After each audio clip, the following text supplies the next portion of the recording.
This is the Global Broadcasting Service, serving remote outposts since 1928. Hi, everyone. Welcome aboard the Walt Disney World Express monorail. Caramba, we have something really big for you today. Welcome, foolish mortals. Now then, hang on to them hats and glasses, because this here's the wildest ride in the wilderness.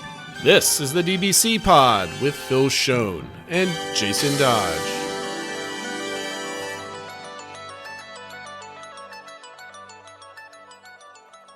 Everybody, welcome to this week's pod. This is a show for the week of November 27th, 2023. I hope everybody's Thanksgiving weekend went well for those that are celebrating here in the U.S. Back on the show, if you're not watching, Mike is back. He's finally brought home the 1,000 kids from his last trip about a year and a half ago. Mike, welcome back to the show. How you been? Good, Jason. Welcome. Glad to be here. Happy to join you guys again and talk some more Disney stuff. Awesome. Yeah, so Mike really is hitting the jackpot with one of his vacations. He did a Disney cruise, which is why he's here on the show. And he's going to be here and tell us all about it, primarily because this was your first one, correct? It's our first cruise ever, yeah, but our first Disney cruise and our first cruise as a family ever. So I've never been on a Disney cruise. We're going to talk about a lot about this in just a bit because I'm going to ask questions that I would normally ask. I'm like, do I really want to do this and why? So we're really going to get into it.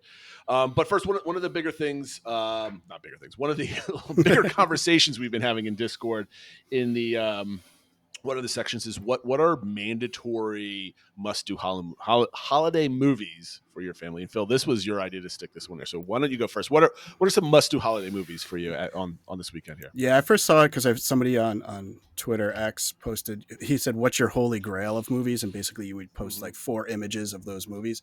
I answered that more with what are like my favorite movies, which are some of them are maybe a little bit more offbeat than others. But for the family, the 2 that definitely come to mind is my son loves Home Alone and any of them, whether it's Home Alone 1, 2, 3, whatever. So they're like constantly on in our house from like November 1st. Okay. But as a family, there's 2 of them, but we like the Christmas Chronicles. So those are somewhat newer ones. It has Kurt Russell and Goldie Hawn in it. And it's a good one. Yeah. So they're just enjoyable. They're kind of like a little bit more modern take, but still feel like a classic movie. So those are ones that we enjoy watching as a family. What about you, Mike? What's going on in your house? Me personally, my top number 1 movie is The Polar Express. I love that movie. I'm a big train guy. I have model trains. I've loved trains as a kid. So when that came out, it blew my mind. And what's crazy is that movie is going to be 20 years old next year. So that's nuts. 20 years it came out, which is hard to believe that that time has elapsed. So my kids love it. My son is into trains. He loves it. We also, one of our top favorites is also White Christmas. It's just a classic. We love Bing. We love the feel of the movie and the whole World War II aspect. All 4 of our grandfathers served in World War II, both me and my wife. So that connection is, really special to us. That kind of stems from that and continues into, the post-war era. And then I think one of the kids' favorites is Elf. I think they could watch that thing every day if we allowed them. My son was in the car today talking about candy this, sugar that, and it's like the spaghetti action didn't really look that bad. I might actually try that. So I think Elf is a favorite around here.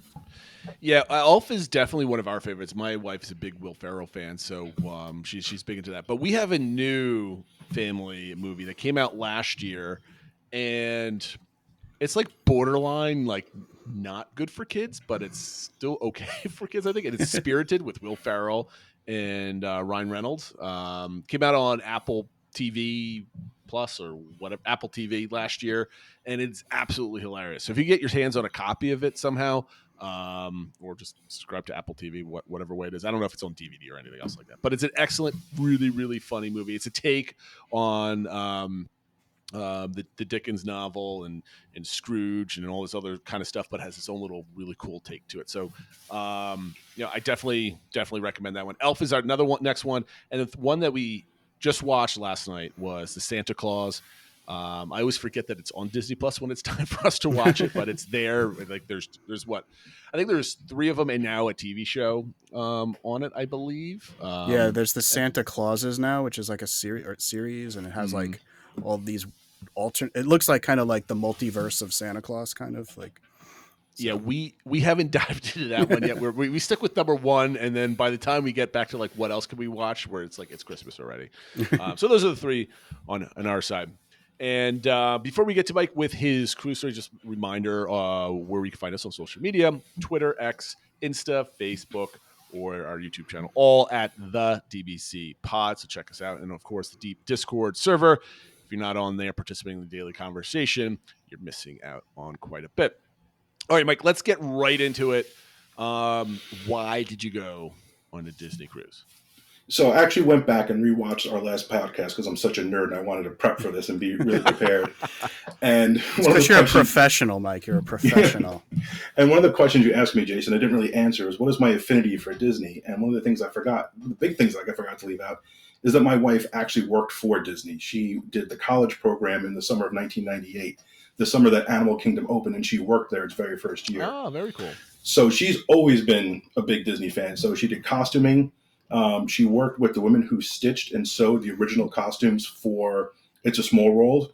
And she did 2 weeks over at the Festival of the Lion King doing costuming there. So her love of Disney has definitely bled into me and to our kids because she's always loved it.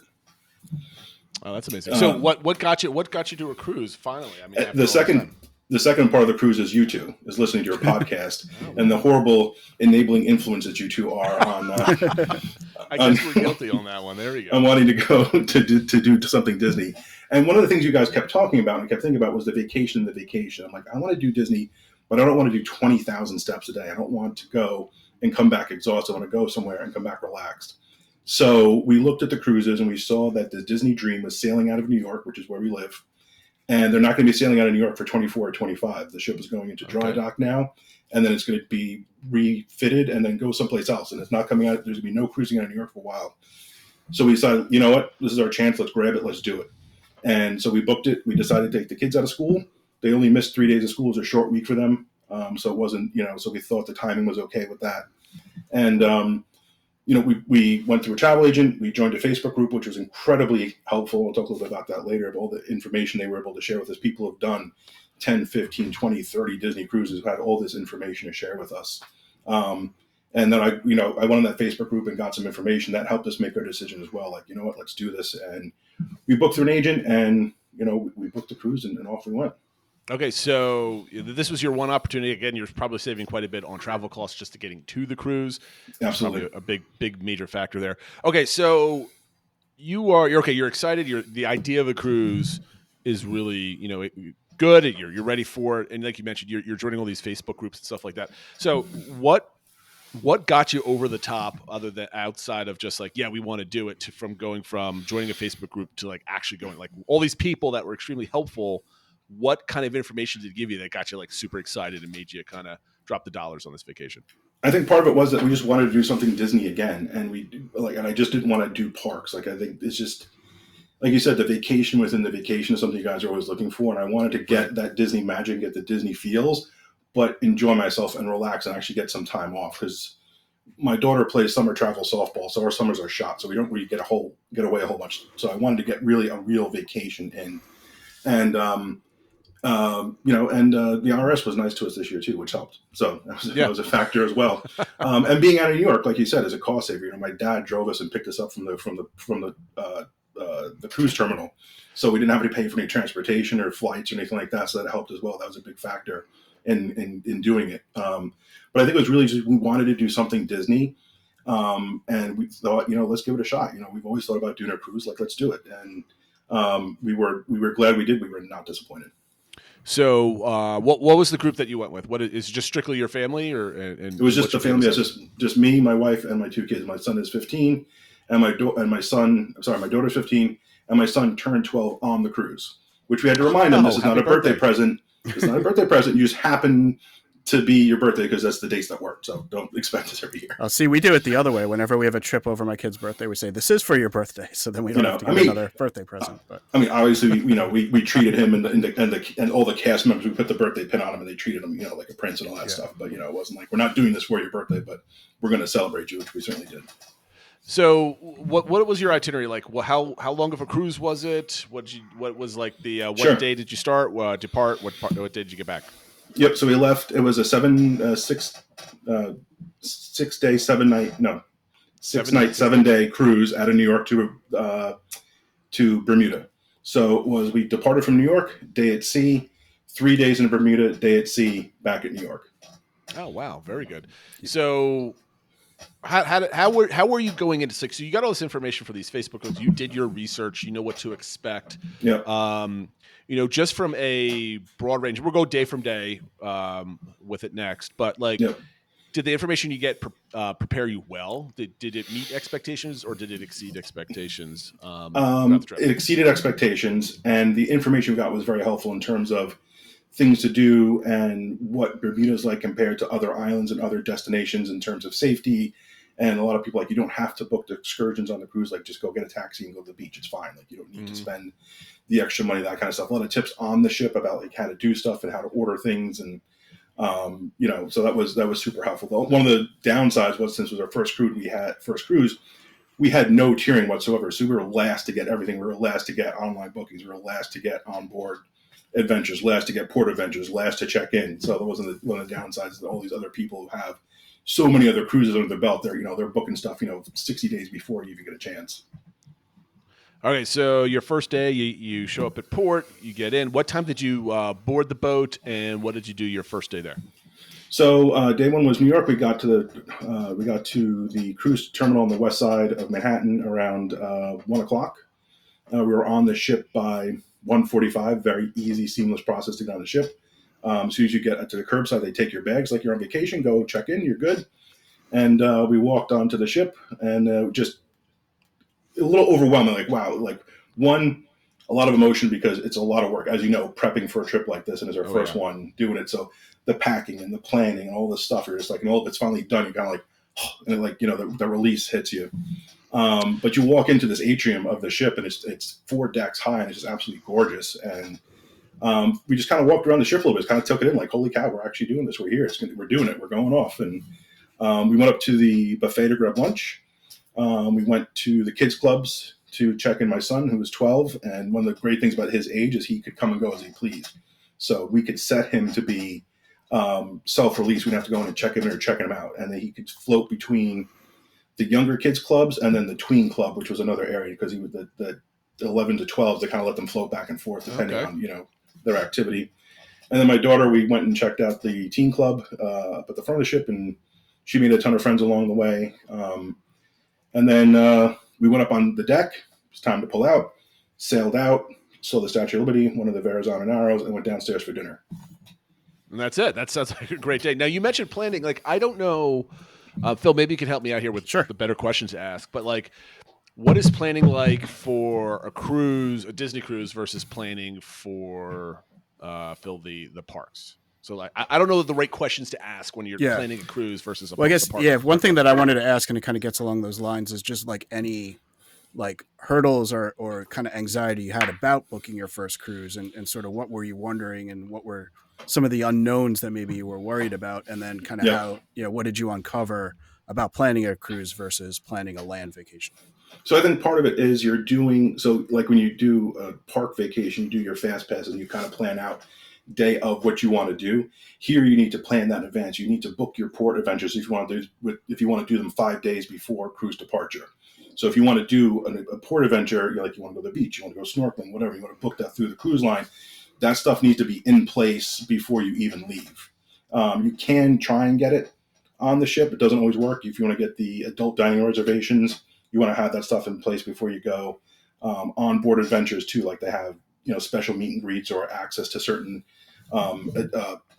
extra pay kids or adults activities. Some of those things need to be booked and reserved in advance before you even get on the ship. So the anxiety is beforehand. You're like, because you're on the app, you're trying to, I gotta get this, I gotta book this. I'm keep checking and refreshing, trying to get. That's what I'm doing stuff right now with my ADRs. Yeah. So it's the same thing. You're trying to get your ADR for Paulo or for Remy on the ship, because they go instantly when all the gold and silver and platinum people, get to book in advance before you. So you're trying to get those.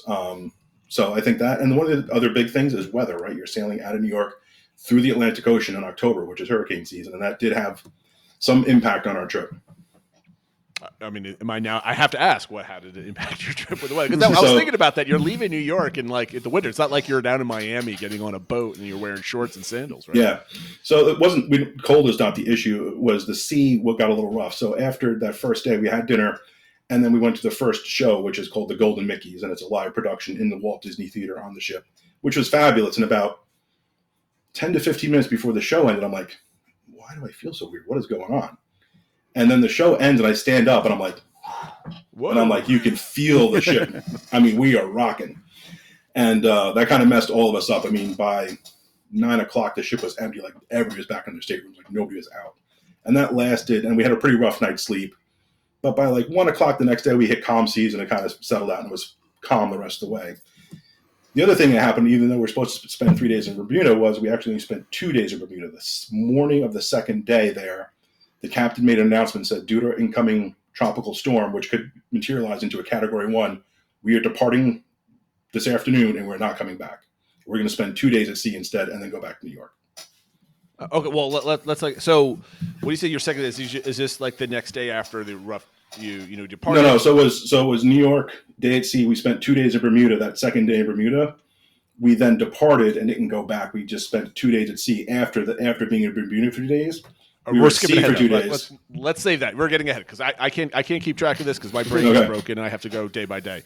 All right, so we'll cover that. But those were our concerns about weather, and they did materialize. So it's something you've got to be adjusting and deal with on the fly as they happen, because it's out of your control. Okay, so you've already dealt with the stress of like packing what am I going to need. It's my first cruise. I don't know how to do this and not what to expect. You're trying to get all your excursions, your meals, or all the different things that you can kind of book if you want to. So it's the second day. You had a somewhat rough day of sleep. How did the morning shake out? Did you wake up and the kids are already gone at the kids' clubs? Like, how did everything go? No, we all kind of slept in. We were all still feeling a little squeamish that morning. We kind of picked up breakfast. But then my son did go off, and my door went off, and my wife and I went and sat on the deck for a while. Being outside in the fresh air certainly helped. And then by afternoon, things calmed down. So that second day at sea, first day at sea, which is day 2, things calmed down. And then the rotational dining was very cool. So the first night we ate in the Royal Gathering, which is like a princess-themed restaurant. And night 2 was Animator's Palette, which is very cool. That's probably our favorite place. It's very Disney themed. The aesthetic and the decorations were very cool. And then Crush is on the screen and makes his way around the room talking basically to every table. And he kind of somebody obviously like at the theme park, it's somebody behind there with a microphone who's controlling the Crush. He's talking, very neat. Interacting, which is really fun. So that was kind of cool. Are you spending like your typical hour and a half at meal, or is this like more of an extended? It's roughly an hour and a half. Yeah, you're kind of it's so the rotational dining, but it's all you can eat, whatever you want, as much as you want off the menu. Order, So some nights I got 2-3 appetizers. Sometimes we got 2 dinners because the portions are smaller for that purpose. You kind of can try everything. And you basically, eat as much as you want, and it's all included, which is fantastic. And we'll talk a little bit more about service, but for what you expect for Disney, the service was up there. I definitely want to talk about that, but like one of the things that Phil and I talked about back in August on his trip was letting his kids kind of go off on their own. Yep. In your typical average day, or even on vacation, are your kids both going off on their own most of the time when you do? Depending on where we are, yes. But on the ship, absolutely. We're like, go ahead, guys. See you later. Well, I mean, that was my point. We had to beg our daughter to come meet us for dinner. And well, the reason why I'm asking, because typically you can do that, and a lot of people feel comfortable. But I don't know, as a parent, are you comfortable? Like, okay, go away. Was there any anxiety with that about like the kids being off on their own so much? Not exactly anxiety, but more annoyance. Because like we said to be back at 11, it's like 11:15. My wife and I are exhausted. Like, where are they? They're not back in the room yet. Like, come on. Like, where are you guys? And they were shutting the clubs down most nights, so it was they were out there partying hard, which is great. They're having a good time, but we felt 100% comfortable with them being on the ship and being out there. There was tons of staff and crew, both in the clubs and around the ship. We felt incredibly comfortable letting them have the run of the ship and be, where they wanted to be, wherever. And when you're on the ship, you have the Disney Cruise Navigator app, which if you don't pay for the Wi-Fi, which is expensive, but you can use their chat feature, and all phones will connect to the chat feature, so you can communicate with each other all day on the ship, which is very helpful. So they don't check the messages, but you can message and say, please come feel back good to the about room. yourself doing it. So again, we're wrapping up day 2. It was just kind of like getting your sea legs, maybe literally. By afternoon we felt much better, and we got to dinner that second night in Animator's Palette, and we all felt better. We were starved. We all got like 3 appetizers and 2 dinners each. Like we ate we ate a lot. We made it for the earlier in the day, and that night we went. Okay, no, go ahead. Sorry. Yep. And that night we went to the kids went off after dinner. There were no shows, so my wife and I went to one of the bars where they had a piano player, and we met another couple that would have been like Jason, you and your wife, or Phil, like you and your wife, and we sat there and talked to them for like 2 hours drinking, just talking about Disney and what they do with their kids. And their kids were just a little bit younger, and just kind of having a nice conversation, relaxing, and having a drink and listening to the piano, and watching the sea go by, and that was the vacation within the vacation for sure. Having that quiet time and relax, just the 2 of us as adults in an adult place, having adult drinks, no kids. It was really nice. That's one of the things I'm looking forward to in my upcoming trip in a couple weeks is the night coming back from Animal Kingdom early. Let the kids go do night swimming because they're all very good swimmers, but Disney also has some very good lifeguards. And me and my wife can kind of sit farther away and have like an hour or 2 of like just kind of quiet time like that. So throughout your cruise, I'm going to kind of another broad question. Did you make it a priority for you and your family to make sure lunch and dinner were all together, or was this something like if it happened, it happened. If not, it didn't? No, dinner was a must. Like you must report back for dinner. We're going to dinner as a family. That is your required activity. And then of course, when we left the boat on the 2 days we were in Bermuda, we went off ship. Obviously they had to stay with us because, we're not letting you wander off in it's a small island, but you're not going off by yourself.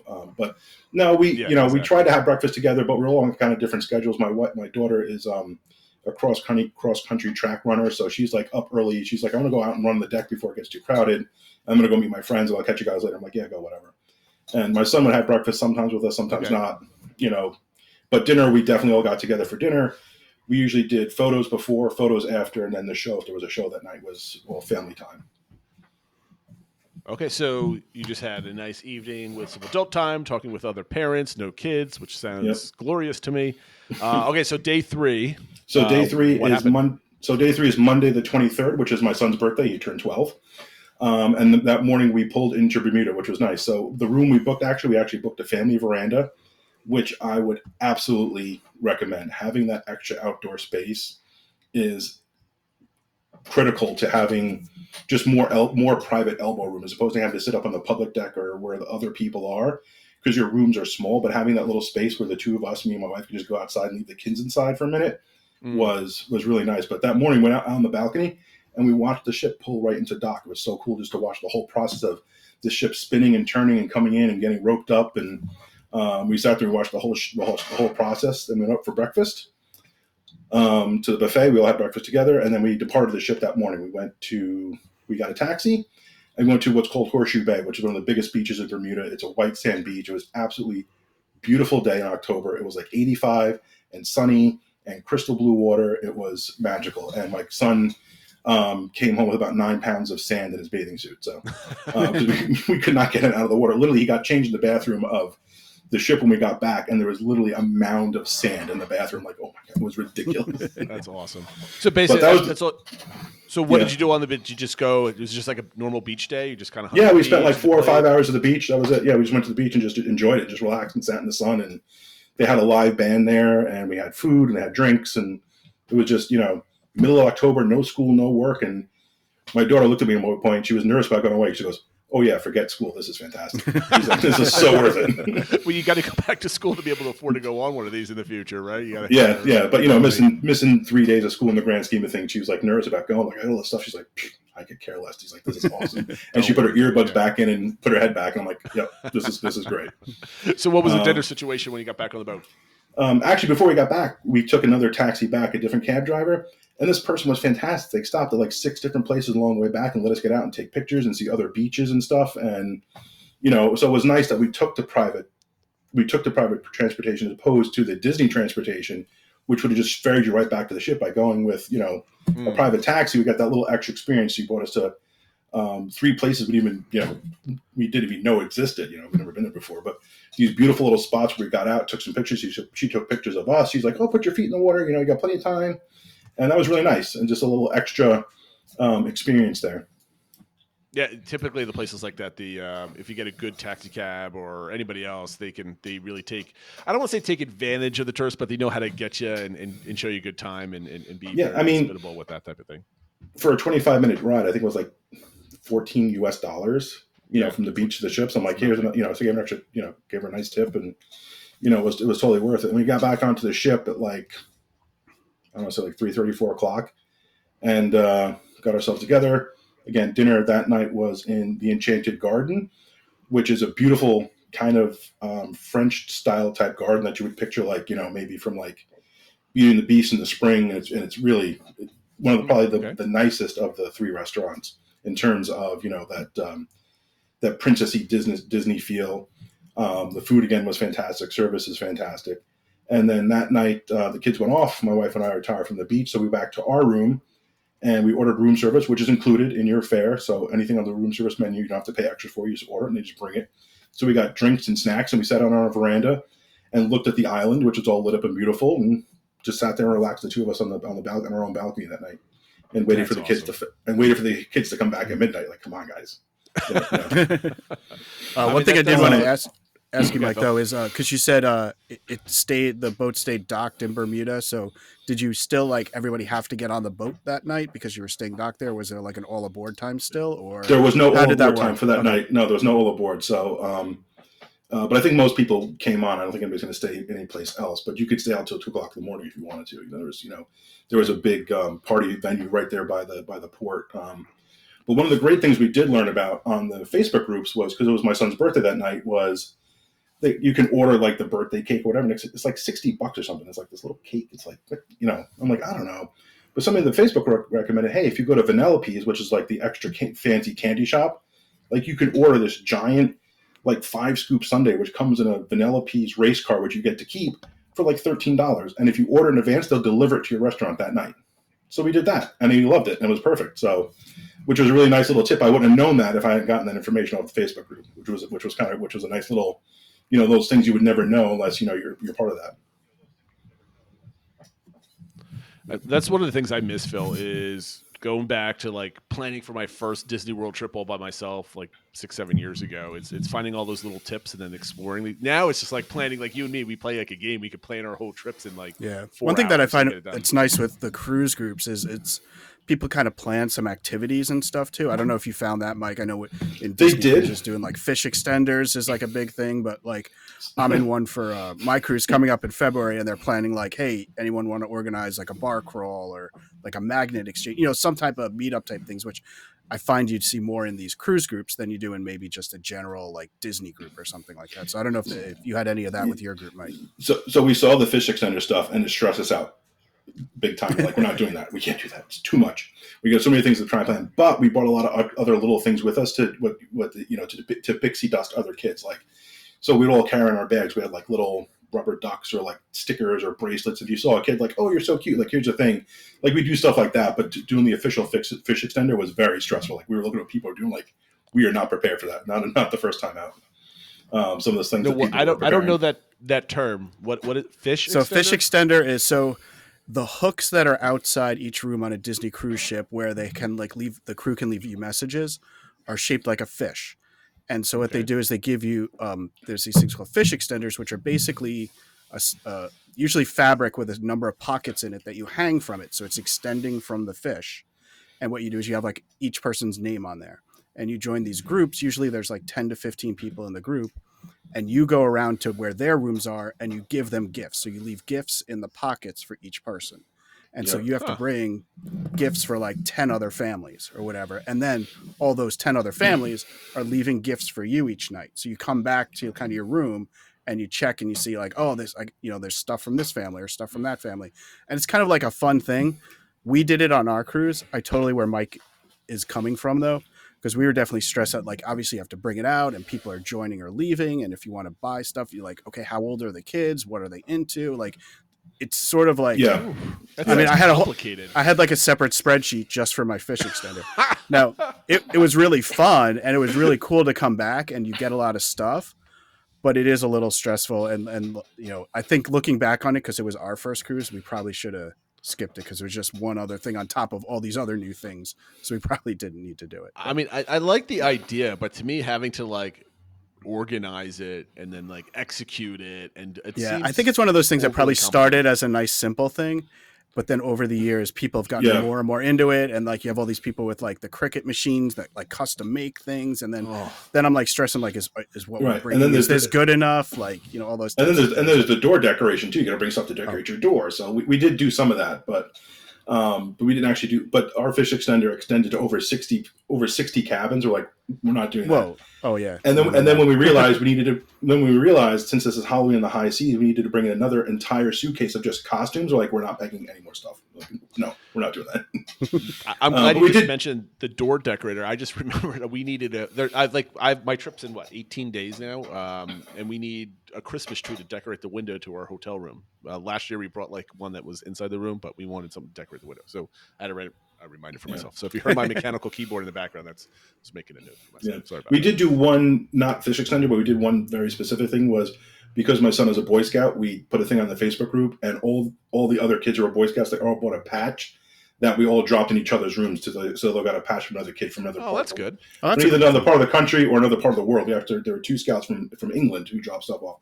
So that was very cool. He was excited about that. But that was limited. That was only 5 or 6 kids. That was a very, that was a sidebar thing. So that was easy to handle. So, so that was we the wrapped end up of day 3. Day 3, yep. So we're on day 4.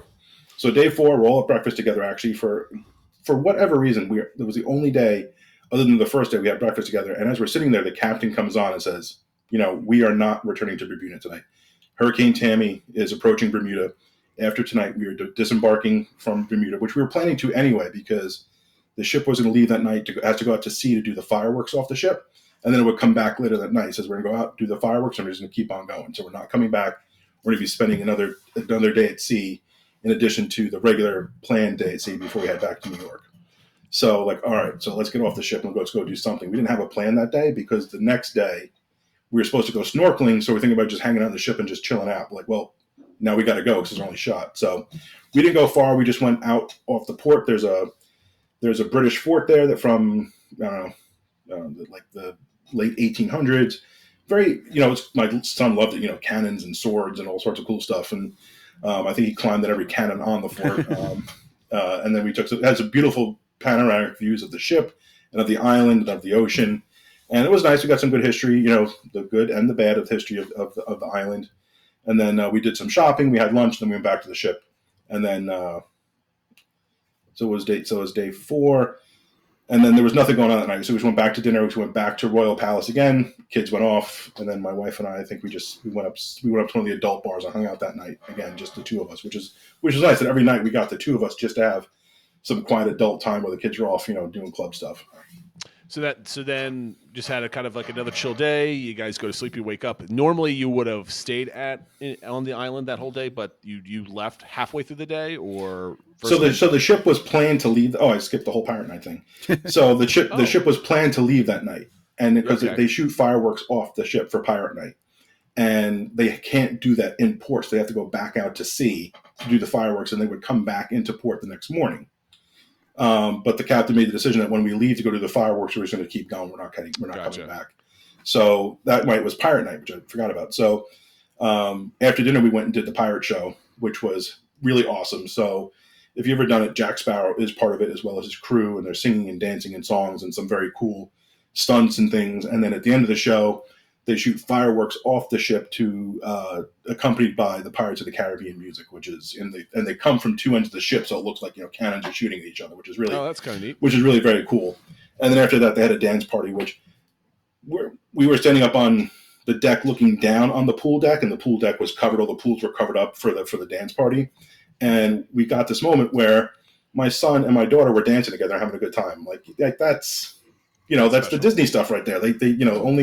We only get that something like that, with them. So that was nice to see. And then, I think from there we split up. Like my daughter went with her friends, my son went back to the kids club, and we went off. We went and hit one of the adult bars again.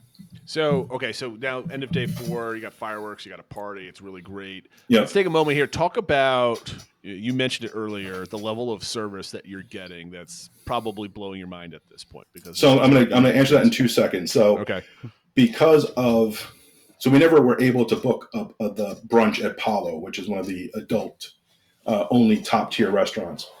So because of getting an extra day at sea, they opened Palo for reservation. They called us. We were on the wait list for the one day on the way back. Says, we're opening up the restaurant tomorrow. Would you like to come? We're like, yes. So, and we did that. And that, hands down, probably one of the best dining experiences I've ever had in my life in terms of food, in terms of service, in terms of atmosphere. It was absolutely top notch. So what made the experience good food wise? It was just fantastic. It was absolutely delicious. I mean, just it was brunch, so it was breakfast through. So we started with omelets, and we did pancakes and waffles, and they had, oh my god, they had these almond croissants which were just divine. They came out warm from the oven. They were amazing. Then we went out to lunch. We had Italian stuff and seafood and pasta, and then dessert, and it was just, it's just as much as you want, and it's only another $50 per person, which, you're paying a lot for the cruise, but for that level of food, the quality and the service, the atmosphere, it was really something that I'm so glad we did. But I'm glad that we got that extra day at sea, because when we finished, we were dead. Like, we were in a food coma the rest of the day. So if that was the day 6, we'd have been like, we'd have just been like overstuffed and just felt like, we didn't want to do anything. So, which we did that day, but then we had a whole nother day at sea to kind of enjoy the ship. So it kind of worked out, at least for me and my wife. We, it would have been nice to go snorkeling. We already did a day at the beach. So, it worked out. I think for us, we really enjoyed it. It was really one of the nicest things we've done together in a long time, to kind of have that experience and go to that restaurant. And the service there the waiter was just phenomenal. He just it's hard to explain, but you guys have been to Disney. You've done the Contemporary, you've done some of the, the really top ADR places. And I assume this is what this is like. And it's just, they go above and beyond just to make you feel like you're, that you're royalty, and to make you feel like you're the most important person in the room. I mean, you don't get that too. I mean, it depends on where you go with your ADRs. At Disney, sometimes you'll just get like normal. I mean, they're fine servers, but they're not like fine dining. Yeah, I mean, obviously, I only have the one Disney cruise under my belt, but I definitely felt like the service there was. It was like everybody there was like the best cast members at Walt Disney World or whatever. Like, Yeah, even our regular servers were phenomenal. Our regular servers who served us every night were great. With the rotational dining, they follow you every night. So they show up at your table, no matter what restaurant you're on, it's the same service team. So they know exactly what you want. Yeah, I remember from that when the first night we had, my son asked for like tomato soup, and he really liked tomato soup. And then the day 2, tomato soup wasn't on the menu, and my son was like, oh man, I wish we had tomato soup. Well, the server made sure every meal after that, there was a bowl of tomato soup, like waiting for him, even if it wasn't on the menu or whatever. Like, that's the type of thing they do. So it's like all those good stories you hear about cast members at Walt Disney World. It's like, that's what every cast member on a Disney cruise ship is. Absolutely. Even the photographers and the photo people and the entertainment people are all like that. Like our second or third night of dining, like the waiter noticed I was drinking a lot of water, apparently, because the second I got there were 2 glasses of water waiting for me. So he just noticed that, like, oh, this guy drinks a lot of water. We put 2 for him. So they're waiting for him when he gets here, because, you're out and you're hot and you're, so I was like, just those little things that they pick up on, and it was definitely some of the best service we've ever had. And the photographers are great. And I said, like, the entertainment people, both my kids raved about all the cast members in the clubs. They said they were so awesome to hang out with. And my daughter took selfies with all the cast members in the teen club, and she just loved them all. So, I mean, they really go above and beyond. So day 5, you got an awesome meal. Then you go and you kind of relax for the rest of the day because you can't move. Yeah. We still went to dinner. I was going to say, and then it was time for dinner. Yeah, exactly. Which we did anyway. We went to Animator's Palette again, which was phenomenal. Again, amazing meal. And that night you draw like your own little picture of your character, of yourself, and they scan them in. And at the end of the dinner, they have like Magician Mickey come out, and he does like a Fantasia type thing with the broomsticks. Like all the little characters that everybody drew come to life on the screen. They all march across the screen, like everybody's character that they drew. Oh, that's kind of neat. So it was really fun. So everybody got a kick out, like, oh, there's me, and the kids were like, oh, that's my picture, and it was really fun. That was kind of cool. And then that night was the second of the 2 on-stage shows, which was their show, was Beauty and the Beast on stage in the Walt Disney Theater. And I've seen Beauty and the Beast on Broadway. It was as good as seeing it on Broadway. It was absolutely phenomenal. I've heard a lot of stories about the shows are of a high quality on these ships. So I'm glad that holds true for your experience as well. No, I mean there were people. Everybody's seen the story. There were people crying in the theater at the end of the show. It was so good. People just like it just hits you so hard. That's awesome. Okay, so you had another full day. You've got, I guess, your last full day at sea, right? Day Yep, 6. another full day at sea. The kids are off and out early. We didn't even see them leave that morning, I think. So my wife and I went and had dinner. And then we went with my son for a little while. We sat up on the pool deck and watched, like, I don't know, half of, like, Cars or Coco or something with them. Like, all right, you're good. We'll see you later. And then we went up to the adult deck for the rest of the day, which was really, really nice. Like, it's just no kids, super peaceful and calm. I don't even know where we were in the ocean, but the captain found a spot that was, you couldn't see a lick of wake. It was like 85 and sunny. And the ship was just sailing about, maybe 6 or 7 knots, just nice and slow. And it was just beautiful. And my wife and I sat up there the whole afternoon, ordered a couple of drinks, went in the adult-only pool, sat in the sun, just on the deck, and just spent like 3 or 4 hours just completely relaxed. And that was fabulous. That was really, really nice. So, I mean, that's your vacation in a vacation right there, right? Your kids Absolutely. are doing whatever they want. You had a nice, as much as I love doing going at any Disney property, sometimes it's important to just have a slow day where like nothing happens, but everything happens at the same time. Yeah. So, and every now and then every now and then we turn around and see the giant Mickey smokestack. Like, oh yeah, it's a Disney cruise. This is so nice. So I guess that what's dinner for that last day there? The last night is again back in Enchanted Garden, which is the French Garden restaurant, and the meal there was phenomenal. I had 2 dinners that night. It was horrible. I shouldn't have, but it was so good. It was like this duo of pork or something that was like phenomenal, and then like a full turkey dinner. It was amazing. Awesome. And dessert and entrees and appetizers. They made these little percettes. They're like little pasta bags with truffles inside. Phenomenal. The food was excellent. The food was outstanding in all the restaurants. It was very, very, very good. Awesome. That's good to hear. So now that's your last day there. You're now the last day. You're disembarking. What was your last day? You just kind of pack up and you're already at port.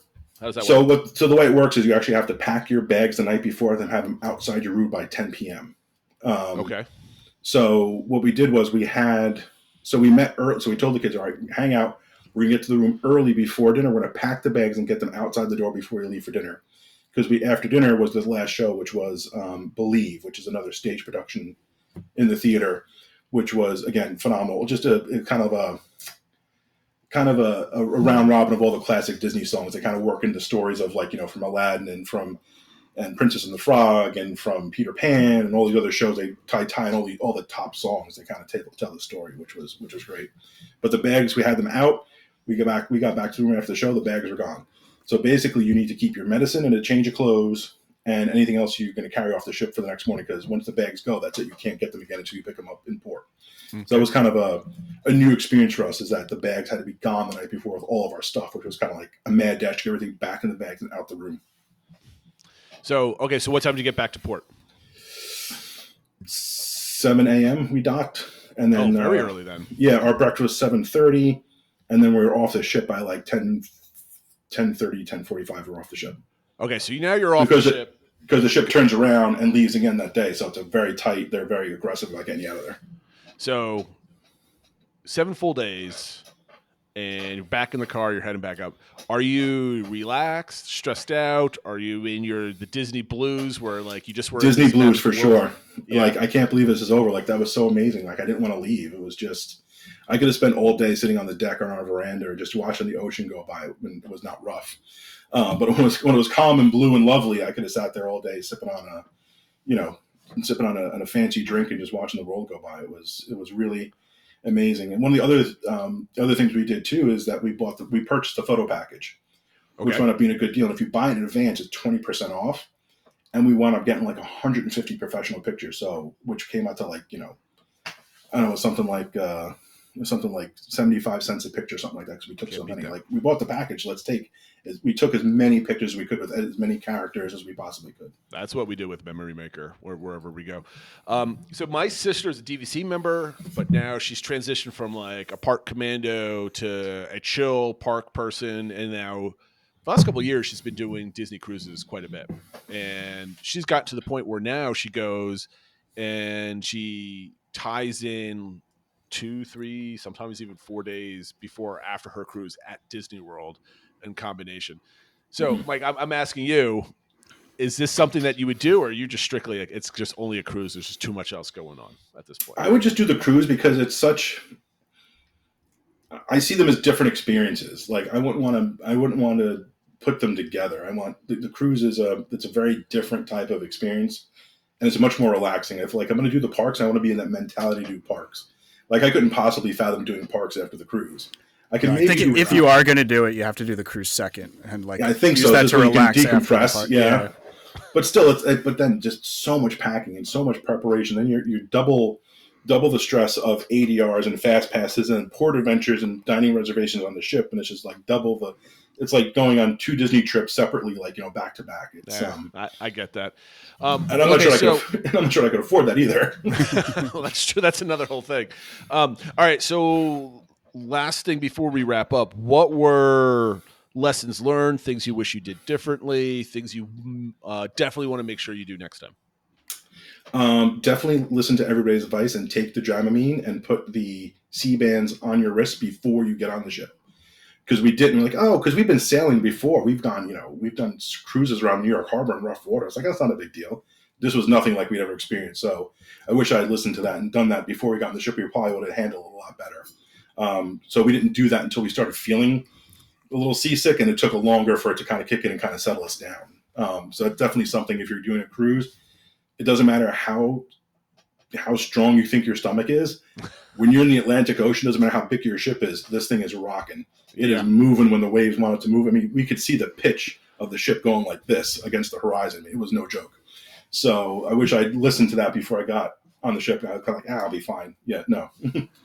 And then I think part of it is, one of the other things, the other lesson learned is, you're at the mercy of the weather and you can't get upset, right? You got to just be like, go with the flow and find the positives. Like, hey, we lost the day, but we got Palo instead, which was an amazing experience for me and my wife. And we got that. Then by doing that, we kind of overloaded for that day. But then bonus was we had a whole extra day to go sit on the deck and relax and enjoy that outdoor experience and really kind of, decompress and really enjoy really that last day and really kind of get a real good vacation day in together as a couple. And the kids had a blast. I mean, they absolutely love the kids club. We could not drag them out of there. I cannot. And the service was phenomenal. So I think you just got to kind of go, the captain's going to make a call. You got to go with it. You can't get upset. There are people who are like, this is ridiculous. And I'm like, it's a hurricane. Like, what are you going to do? Like, there's only so much you can control. Yeah, there's no one's going to throw mutiny over there and take control of the ship at that point. That's definitely not going to happen. Well, I'm glad you had an awesome time, and your family had a great time, and it's a positive experience, and that you're looking forward to the next one. So I really appreciate you coming on and sharing that experience with us. That gets me wanting to do a cruise. I just that price tag just really hurts me every time I look at it. If we, the other thing is now we have to fly to go someplace else because they're not going out of New York for at least 24 or 25. So now the next cruise includes airfare, which does change the length of cruise we may go on. And it's not just the money too. It's like because we were planning, because we have our cruise coming up in February out of Miami, and it's like it feels like planes, trains, and automobiles just to get to the cruise, and it's just another level of stress, and then obviously the cost too. Right, like there are people we met who flew from London to New York and spent like 3 days in New York, and they got off the boat, and then we're like leaving that morning to fly back to London. I couldn't even. Like it was like I thought we were stressed. Like we got dropped off, and my dad dropped us off. We lived 45 minutes from the port. It was so easy. So I think the next trip will be a little bit more calculated planning, a little bit more focus on where we go, how much we spend on airfare, a lot more to go into it. But we have 2 years to do that. But we undoubtedly want to do it again. Like it was so good, we definitely want to do it. This is not going to be our last for sure. I think that's a common refrain for people that talk about cruise line after their first time. Like, we're definitely going again, and then all of a sudden they're not going to Disney World anymore. They're doing cruise, which would kind of make sense with Disney's financials, right? That business is booming for them. They're building all these new ships and stuff like that. So that definitely makes sense. Where potentially the the Disney company's kind of thinking with where they're investing their dollars into, which it's showing up in your experience, and they've done a fantastic job. Yeah, especially with the theming on the new ships too, right? Different dining experiences. You got the Marvel stuff and Star Wars, and building out the additional IP that they have access to is, it gets you like, well, I've never been on the fantasy, I've been on the treasure show. Like, I got to go try those out now. So, it definitely, I think once you do it, I think they realize a lot of people are repeat customers. I'd say 8 out of the 10 people we met, it was not their first cruise. Oh, wow. That makes sense. That definitely makes sense, especially it's tracking with your experience and how you're already planning on the next one as it is. Okay, great. Phil, let's move on to we had a bunch of things that we wanted to talk about, but Mike's done a wonderful job filling in with this experience. We don't have to blanket the rest of the show with our stuff. We could kind of hold that for next week. Yeah, for sure. But let's play a game. I wrote down a whole bunch of different things. Would you rather? I'm sure Phil looked at these and kind of spoiled them for himself, so at least he's going to be prepared. So, Mike, the way this is, I'm going to prompt both of you on something, and I'm going to give you 2 things. Would you rather do A or would you rather do B? So, the first question is, would you rather do Jollywood Nights or Mickey's Very Merry Christmas Party, assuming the Christmas party is not the first time that you're going? Which is kind of tough because I don't know how I'd answer this because my first time's coming up in a couple of weeks. But, Mike, I'll let you think about that for a moment. Phil, how would you answer this one? So I think if I had to pick one, without any other caveats, I would pick Mickey's Very Merry Christmas Party. I think there's just more to do at it, and it's kind of more of a known quantity, and you get the fireworks and the parade and stuff like that. The one caveat was it's definitely that if it's a family thing. If it was like a date night, then I think I might consider Jollywood Nights for just me and my wife to do. But, without that caveat, I would pick Mickey's Very Merry Christmas Party. Mike, how would you answer that one? I think I have to go with the Very Merry as well. I think it's, like Phil said, I think very family oriented. My kids are they're older, but they still love the characters. They still love seeing them. And I think, something like a good Disney parade. I mean, when we were in Disney a year and a half ago, my daughter was, she's 15 now. She was like 13 or so. And she's like, we have to stop and see the Disney Princess Parade. Like, that is a must. Like, I don't care. We are watching all those princesses walk by. I don't care how hot it is. Like, that was her must do. So I think they're still at the point where they still love the magic. So I think I'd have to go with the Very Merry Christmas. I would agree. The only reason why I wouldn't ever really consider Jollywood is the price tag when you compare the 2 parties. Like, if Jollywood was half the price of Mickey's Very Merry Christmas Party, I would seriously consider it, but not at $150 or whatever it is for Jollywood Nights and most nights. All right, second one. Would you rather do? This is a preference. Like your trip, you're only going to 2 parks during this trip. Would you rather do a trip with Magic Kingdom and Animal Kingdom, or would you rather do a trip where it's only Epcot and Hollywood Studios? Mike, we'll start with you. You're pondering right now. For those that are listening, Mike is. I am pondering. I think I would choose Epcot and Hollywood Studios. Why? I just enjoy Epcot, and we really like the country, the showcasing of the different countries. It's always something. The couple of times we've been, it's just so cool to see and just to walk through.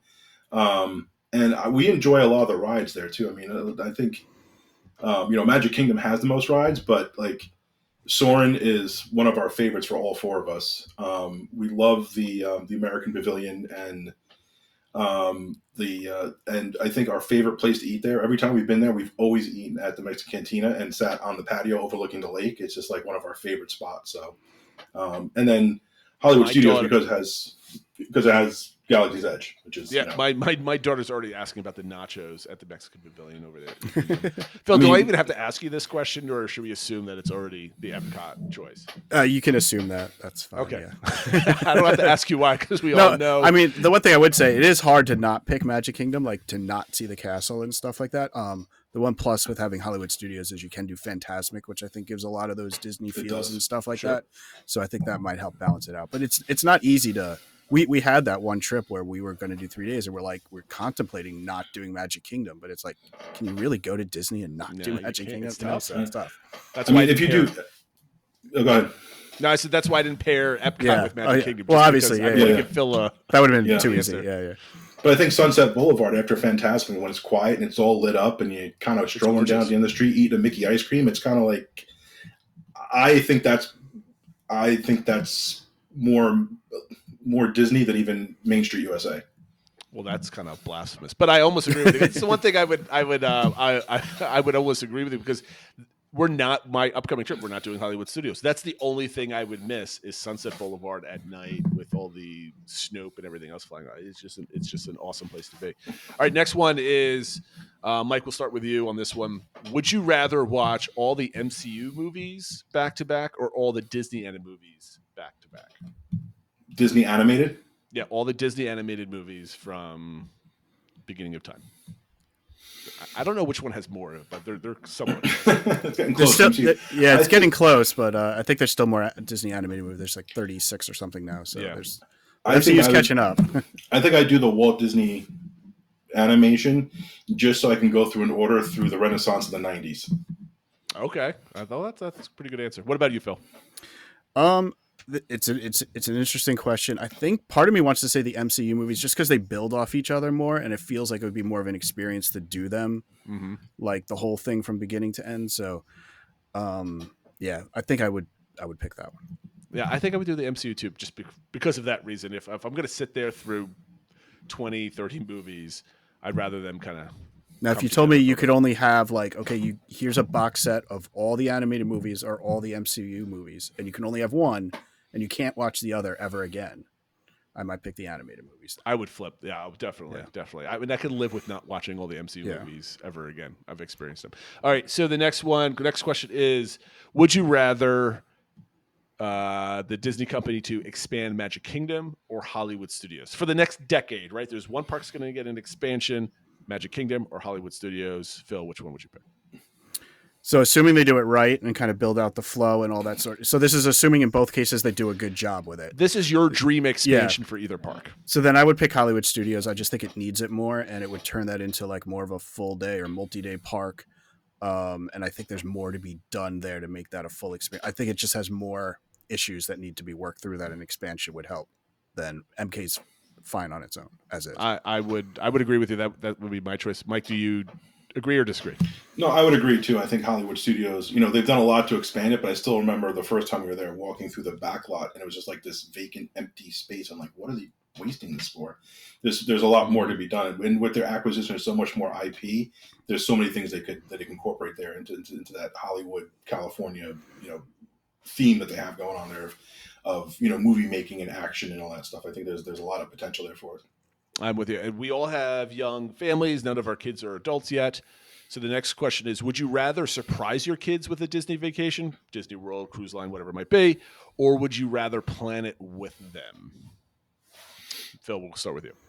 So it's interesting when you throw in the idea of a cruise, because I think there's less kind of contributions from them that you can kind of just do a cruise or like without their input. Anticipate with them, and watch videos and kind of do that type of thing. So I think if I had to pick one, it would be to plan with them. I think building the excitement up together and getting their input for things and that sort of thing is. Plus, I'm not good at keeping it from them. I would have all the good intentions, and then like 3 weeks into it, I'd be like, all right, this is what we're doing. Yeah. So I think I would do that. So that anxiety of it hanging over my head, I would not want. So I would go with plan it with them. What about you? Yeah, I'm with you, Phil. I think we booked the cruise back in May. We didn't sail until October. So sitting in that for 5 months, I think I would lose it, especially with all the stuff we're trying to do. Because also with that, because it was Halloween theme, we had to plan out costumes. So like, well, what do you want to bring and who do you want to be and all that stuff they got to try and figure out. But that a lot of input. Actually, what really sent them over the edge was after we booked it, we showed them this like YouTube video. This guy who did a tour of the ship, and they were like, "You're serious? Like we're really going on this, and like we're going to do this?" And they were excited for the next 5 months with us. So I think that was kind of fun. Yeah, we did one surprise trip. It was like a weekend trip. I talked about it at one point. We did that in 2021. It was super fun. It's super exciting to kind of see their surprise look. Like they woke up in Orlando. They didn't know they were in Orlando because we drove overnight. It was great, but I missed all the building of anticipation, the whole family. Like it's nice for the family to kind of do that type of thing. I don't think I'll ever be like surprising them unless it's like another weekend. Like, I was thinking that the down and back I have planned with my son coming up next spring. Something like that might be kind of fun. Like where he just wakes up and be like, "You're not going to school. We're going to the airport." Like that would be kind of fun to surprise him with. But any kind of big family trip, I think you definitely want to plan it with them. All right, so the next one is: would you rather have 3 family Disney trips, whether it's any combination, 3 cruises, 3 trips to Disney World, or any combination of any of those, or 1 family vacation and 1 adult-only vacation? And when I say adult-only vacation, I mean it's guilt-free. No one's you don't feel guilted into it, so you can fully enjoy it with your significant other. So, Phil, three family vacations or 1 of each? I'm really debating these two because if you asked me like 2 or 3 years ago, it definitely would have been 1 family and 1 adult one. But now that the kids are getting older, and like we did the last time where my oldest watched the younger 2 while we had like date I think that's night cheating. lunch and stuff. If that's cheating, if it's all right, if that's cheating, then I'll go with the 1 family and 1 adult. Okay. What about you, Mike? I would definitely do the 3 family because my daughter's a little bit older than Phil's, and we're already looking at college. It's 2 years away, so I think I'd want to get You're getting all the family time in. Yeah. a couple more time with them too. And you know what? And they're older now. I mean, at 15 and 12, they're not little kids anymore. So, like I said, they were off doing their thing on the ship, and we feel like they can kind of be autonomous from us, but we don't want to, ditch them either. Like we only got, so much more time. Well, that was how I was cheating though. I was saying like if I Well, can it get is. some like adult time within the 3 trips, then I'll take the 3 trips. If but you if go on a it's cruise, you get plenty of adult time. They got those kids clubs. They are good. I think that's cheating too. But I get what you're saying. I mean, I would pick the 3 Disney World trips. It's just more time at Disney. I love spending time with my family and my kids. They're not too down yet. My daughter's still only 10, so we haven't hit the teenage years yet. So I don't know what's to come. I don't know if it's going to be You have no idea. a true nightmare or it's just going to be a bad dream. I don't know yet. All right, the next one is this is the last one. Would you rather go on 1 Disney cruise or 2 Walt Disney World trips? Mike, we'll talk to you now. So, and you do not have to think about the expense of 2 trips versus 1, right? These are all paid for, right? Experience. Same duration, 1 week, right? So 1 week cruise or 2 1-week Disney World vacations. Mike's really thinking. Phil, do you have? If I were to do it, Oh, okay. I would do 1 Disney World, 1 Disneyland over the cruise. I will allow that. Okay, that's a good answer. I like that change. Phil, what do you think? Yeah, I would do the 2 Disney World trips. I think we just enjoy that so much. Not to put down the cruise or anything, but 2 trips is still better than one cruise. You know what? You can't go wrong with it. It's math, right? It's math. All right, great. Guys, thanks for playing. We're going to go on to our DVC engagement from last week and what you're thankful for. And Phil, do you want to read Wheezy's response? Because I think that was first, just want to say thanks for all the responses. This was probably one of the ones recently that we got the most response to, and we got a lot of really interesting. I think everyone took it. I think when we first asked this, we were thinking of like fun little things that Disney does or something, and everyone took it really seriously. It's a giant love fest. Yeah, it was a giant love fest, and people are crying and stuff. But so Wheezy wrote, "Thankful for all the trips I went to Disney on an annually basis as a kid, and that now that they're older and they're able and positioned to go first circle, and they're surprising their dad. He did this last night with a retirement trip. So his dad is retiring, and he was kind of able to return the favor and say, now I booked a trip to Walt Disney World and I'm taking you and I'm paying for it, and that sort of thing. So it's sort of like full circle from all the trips he got to have. And the way he did it was he had a box with like kind of in chronological order of all the pictures from the trip of like him in front of the castle in each trip going, from oldest to newest. And then the last was a photo with a calendar with the date of like when he's going to take his father down to kind of recreate the picture. But now in this time it's he's paying for the trip and bringing his dad on it. So under that, there was just information with the reservation printed out. He said, and he asked all around, and he said that he won the Christmas gifts this year. I hope so. And he mentioned though that they were supposed to go on one big grand finale trip his senior year of college in March of 2020, and COVID hit, so they never got to do this. So this is also kind of like the makeup trip for that and stuff like that. So I think that was a pretty nice one that he's thankful for. And so a lot of people that were posting, you mentioned about Matt and Lumpy and some other people, just that the fact that they've had like a decade or more of being able to go to Disney and bringing their kids, I think some people didn't grow up as, Disney kids or something like that. So being able to bring their kids and share that with them is something they were thankful for. No, absolutely. And I echo Matt and Lumpy talking about how I got a chance. I went to Disney as a kid once or twice, but never like a full week long on property. It was always kind of like a day or two going because we were visiting my grandparents and stuff like that. And I didn't have Disney all the way up until I had my own kids. And, you know, I'm grateful over the last almost decade now of being able to go and kind of create those own family traditions. Next week, we want to ask you, because today is a Disney cruise theme. If you've never been, or it's been a while since you've been on a cruise, what would motivate you to book a Disney cruise? Obviously, Mike, you're already motivated because you just kept you're going to be chain booking these things for the rest of your life, or at least for the next 5 years.